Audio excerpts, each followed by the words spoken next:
what the not like this the what's the word, the propaganda and the fascism and Right. this the subtle gags. My best friend's wedding, I didn't fully appreciate how subversive Julia Roberts' character was, and how excellent she pulled that off. How manipulative she was as well. Yeah, and then only the strong. I mean, he basically started a gang to take out another gang. Like it changed a lot watching. But yeah, this movie. It's like I appreciate it more on a different level. I think now, before I appreciated for the guys, the drunkenness, the guy talk, the talk about chicks, which is they said chicks a lot in the movie, which is something that died in the 90s. That's not a lot of words in there that we don't use anymore as vernacular changes. But now I appreciate the complexity and how they walked that line. I mean, they walked a line with Natalie Portman that it could have been creepy really easily, but it was well intended and it was kind of tender. But it really walked those lines very, very closely. And they wove in so many different complex stories into this that it was really a rich watch. And you can watch it over and over again. It's a lot like a Love Actually with all those different stories tied up into one.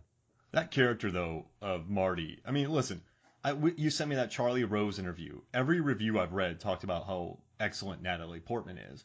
And I think that's also a testament to her acting and Hutton's acting because. Right. Well, and also, like, I wasn't looking at it in terms of like a 24 talking to this, like, because she was my age when I first watched it. So I was just enjoying the ride. But now you're kind of like, she's wildly precocious, this character. I mean, just wildly. And even though it's well written, I mean, it's like just conveniently standing at all times. And like, I actually felt bad for Uma Thurman's character in this movie because I just want everyone to just leave her alone. Like, guys, just like let her hang out. Yeah, because.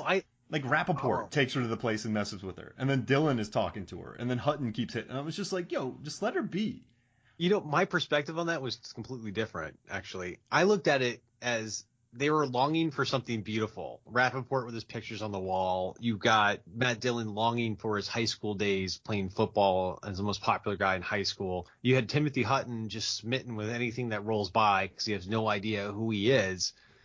And then there's all this talk about beautiful girls, and then a beautiful girl comes into their life out of nowhere. She's completely approachable, completely cool, and they have no idea how to deal with it. So it's like they want this ideal, and then it's there, and they're completely dumbstruck. When she walks in, I mean, Uma can command a room. I mean, she comes in, and she just dominates. Everything just stops when she rolls in. And I don't know, I was more impressed with her and how everything can stop around her when she enters the movie. She is that cool. She is that pretty, that talented. But to me, I thought it was brilliant having her there, having that dose of reality, and then having them realize how idiotic they're being talking about beautiful girls, and they have no idea how to actually interact with one. And then you got Hutton saying that Annabeth Gish, Tracy, is like, she's a 7.5 on every level. And I'm just thinking, like, what are you, Hutton? I know. Really? What? I had the same feeling. Like, he's like, who are you to say that? And to say that in front of your friends, too. Like, just to put down your other, your significant other in front of that. Like, Hutton, I wish Rappaport would have been like, no, rate yourself. Like, I wish there would have been that scene. But the brilliance, the counterbalance to that is when she met his brother and his dad. Yeah. And they were like, this woman is incredible. Yeah. What is wrong? It just shows how his colossal character flaw is not seeing this in her because he's so focused on himself. And Andera said that too. Like, I bet you people say the same thing about her. Yeah, that was a good point. Yeah. No, but I mean, listen, it's well written. It is. And I think Rosenberg wrote this from like a seemingly authentic place, which makes it work. But it's good, though. I guess it does challenge you. I guess these guys do. I'm happy that it exists. Yeah. It exists, and it's amazing that it exists. Yeah. And then Dillon's like, why do we always mess with the good ones? Like, that's like it's like a kind of interesting. I do think Sorvino's character, she's wildly underwritten in this movie. Yeah, that's probably my biggest frustration is that her self-esteem was so low in this movie. It was like, why did you write her like that? But I don't know. Going back to Dillon, it's like they had to break Dillon for him to realize how great she was. Like, he had to be literally broken and in the hospital for him to get over himself. But yeah, you're right. I wish Sorvino had more, I don't know, some more for her character going on. Because then she goes to the hairstyle, like the hair salon, and then they just talks about him and like does all this, and it's just kind of, yeah. I don't know. Well, that conversation in the hair salon with Rosie O'Donnell, that set up Rosie O'Donnell's speech in the movie, basically telling them how big of idiots they were. Mm-hmm. And like, this is not what real women are. You guys are completely out of it. I mean, that was a good speech. Her speech there and Rappaport's speech about beautiful girls were the two quintessential speeches that really stood out in this movie. Mira Sorvino set that part up. I'm a fan of Taking Back Sunday, and they sample Rappaport's speech before a song. But I don't know if they got it that it was supposed to be a ridiculous speech. I have no idea what you're talking about. Can you give some background? There's a band called Taking Back Sunday. They're super emo. Like there's a line in a Taking Back Sunday song where the guy's like, "If I slit my throat, I would apologize for bleeding on your shirt." Oof, that's really emo. So they're super uber duper emo, and they sampled his speech. Well, his speech did have some rhythmic aspects to it. It was kind of like poetry. He's a well-spoken dude, Eric. Hope dancing in stiletto heels. Has he practiced that? Yeah, I mean, there was a rhythmic flow to that speech. There were a lot of short sentences, and it had a good cadence to it. He's a quick guy in this movie, Rappaport. When he's always calling out Hutton. Remember, he's like, "Oh, the neighborhood Lolita." Like they joke about it like that. He's a quick dude in this film. So he's right. Don't throw stones if you're doing strange things as well. Because Hutton was coming down hard on him in his posters. So if you're going to come down on someone, you better be prepared for them to answer. I guess that's a good thing about Hutton, right? He's just completely oblivious of what he's doing. And then there's, like you said, there's no secrets. I mean, you know what's crazy? Noah Emmerich, this was his first movie. That's crazy. How is that? Yeah, I know, right? He's such a natural screen presence in this. And I do like him in this film. Well, and he was Mo. Yeah. And when push comes to shove, he was the one ready to go fight. Like, it's kind of interesting how you have all these dudes who are just kind of talking big game, but he's the I like how Rappaport was criticizing him, but he's the one that actually had his act together. Yeah.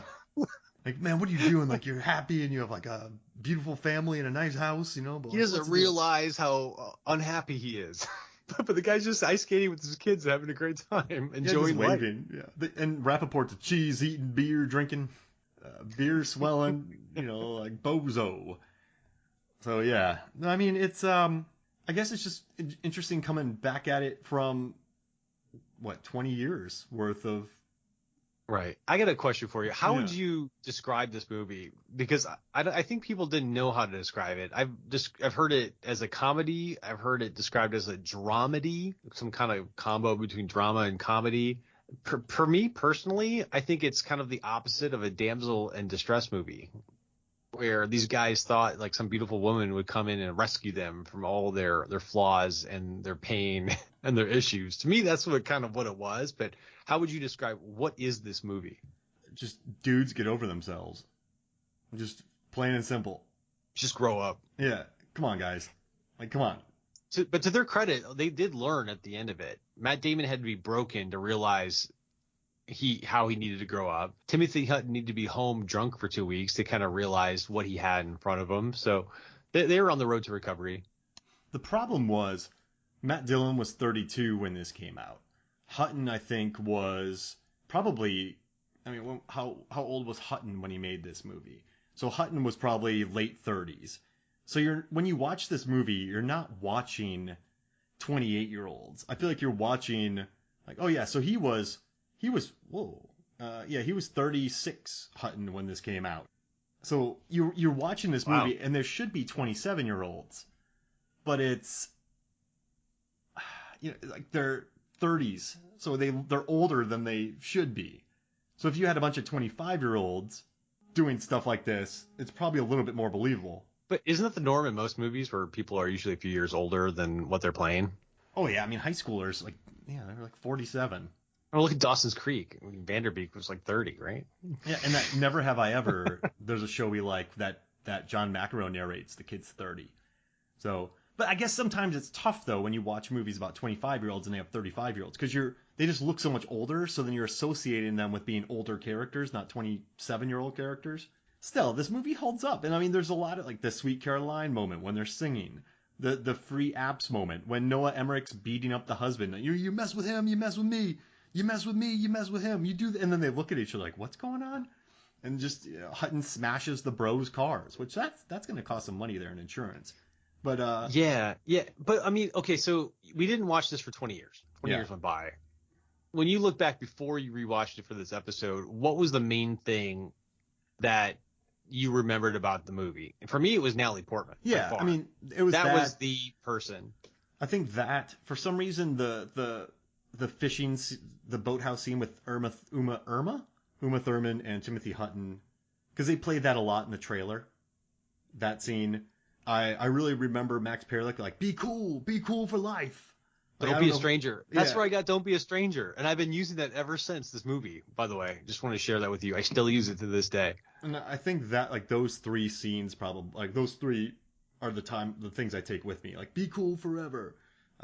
So I think that's one of, and I really didn't want to revisit this movie because, Natalie Portman recently says when she was on set, everyone loved her. Like Demme said she was great. Everyone's like, she's going to be an Oscar winner, and then she went to Harvard and went in Star Wars and won an Oscar, and now she's just like crushing it.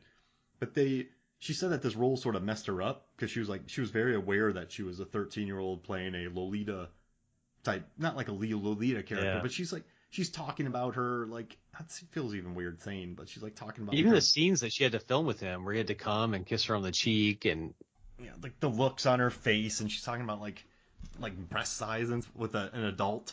Like, that's the only reason that works is because of the two of them.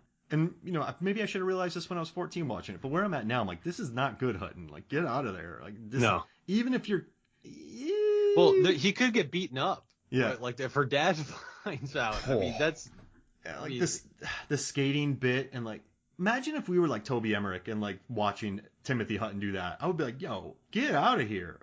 Yeah, I would skate over there and be like, what are you doing? Yeah, exactly. So...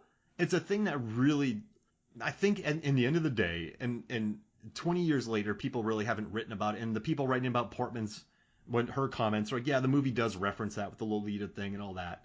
So articles aren't overly, like, they're not trying to like get rid of this scene. They're not hating it or like it's aged horribly, but it's not necessary. She could have been a freshman in college. And that's still odd. It's risky. I don't know if it's risky or smart, but the whole Portman aspect to this movie was a risky supporting point. They didn't need that to make their point because they had Sorvino, they had Uma Thurman, they had Rappaport and breaking up. It was one element of this ensemble cast that could have stood alone on its own without that. Yeah, I get it. And the critics liked it. I mean, everyone had, but I think too, if it wasn't Natalie Portman, who wasn't such an excellent, smart, intuitive, funny, right, they probably just had the right person actor, this would have played horribly. I don't like that. I'm not. The actors shined. Yeah. They stepped up and they shine. It's like was it Keanu Reeves in The Replacements when he was reading the script about a bunch of football players doing the electric slide in jail and how he was like, this is the stupidest thing I've ever seen. But then he's like, actors step up and shine. You're right. They probably cast her because she was the best available. She's the best in the game at that time, coming off the Professional and being that talented of an actor. She had some humdinger early roles, Professional, and then Heat, where she attempts suicide, and then Pacino has to drive her to the hospital, and then this movie, heavy roles. Like those movies about murder. There's a lot of murder and affairs. I mean, that's some. She didn't have a childhood. For sure. Not at all. And so she said that really did affect her later on in life with her roles. Like, that's what she loved. Garden State, she got to play like a weirdo, and she was so happy about that. I don't know, man. I get it. I think it makes a point, but I think it's one of those things where it's just the acting was good, but it's, I don't know. Ryan Reynolds had an interview about his daughters and if they were going to go into acting like their parents, and he said, no, we're just going to have them go straight to cocaine instead. Like instead of just skip the acting and go straight to the cocaine for the self. But I mean, he was joking, which is just him saying that he doesn't want them to act until they're older so they can have a childhood is what he was saying. But you're right, that is risky. I mean, people do sacrifice a lot to be in these films at a young age. It's just not. I don't know. The more I look at it now, the more I think about it, the more I think about how I would feel if I was out and that situation happened, like with a friend. But once again, I think they got the right actors, and I mean, listen, critics loved it at the time. Every critic They did. loved it. So I don't know what was going on with critics at the time, but it was